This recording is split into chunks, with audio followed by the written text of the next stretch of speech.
Once Americans figured out how to produce goods in large volumes, they needed an efficient way of distributing them. In the early days of the 19th century, roads were certainly no answer. They were mostly ruts, holes, mud, and stones. And when you came to a river, there was no bridge. Josiah Quincy was a Massachusetts aristocrat who traveled frequently in his role as an attorney. Whether it snowed or rained, the traveler must rise and make ready by the help of a horn lantern and a candle, and proceed on his way over bad roads, sometimes getting out to help the coachman lift the coach out of a quagmire or rut. About 1806, it was decided that what was needed was a well-constructed road that would cross the country as far as the Mississippi River. It would be called the National Road, and it would be paid for by the federal government because it would stimulate free trade across America. It would help bring about what would be called the market revolution. What we call the market revolution, that is the welding together of the United States into a kind of national market, has very contradictory results for people's attitudes towards freedom. On the one hand, it greatly expands the freedom of enterprise, the opportunities available to businessmen, entrepreneurs to produce goods, to meet the demands of this growing market. On the other hand, the traditional idea of economic freedom was based on economic independence. The truly free person was autonomous, but economic development undermines that autonomy. So freedom is going in two ways at the same time. Some people are benefiting enormously. Some people are losing what they think is their traditional economic freedom. At first, not everyone agreed on the idea of building a national road. People in the West wanted it as they were much more isolated. But people in the East didn't feel they needed it as much and felt it was unfair for them to have to pay taxes for it. And in the South, people were against it because of their belief in states' rights.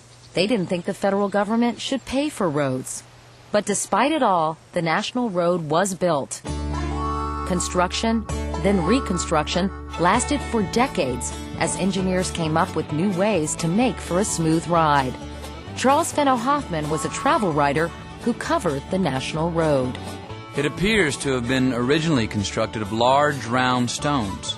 These are now being plowed up, and a thin layer of broken stones is in many places spread over the renovated surface. It yields like snowdrift to the weary wheels that traverse it. By 1833, the National Road stretched as far as Columbus, Ohio. Jessie Benton was the daughter of a famous senator from Missouri and traveled the road regularly.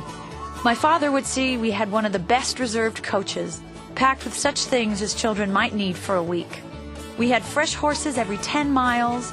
If we were very good, we earned the privilege of sitting by the driver and seeing the 4 eager horses dash away. Before the National Road was built, it took 4 weeks to travel from Baltimore to St. Louis. On the road, if you traveled without stopping, you could make St. Louis in 4 days. As towns sprang up along its route, the National Road became known as Main Street of America. But for Missouri West, there was no road, just wilderness, and a dangerous ride. That's where the Pony Express took over. Mail carriers galloped as fast as they could between 190 Pony Express stations, switching to a fresh horse at every stop. At every 8th station, a new rider would take over. The trip from Missouri to Sacramento, California took just 10 days. Jeff Thompson was the mayor of St. Joseph, Missouri, the headquarters of the Pony Express. For more than a decade, St. Joseph has been the portal through which passed the wagon trains for the Great West.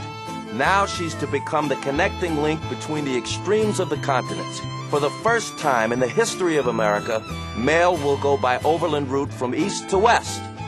3 cheers for the Pony Express.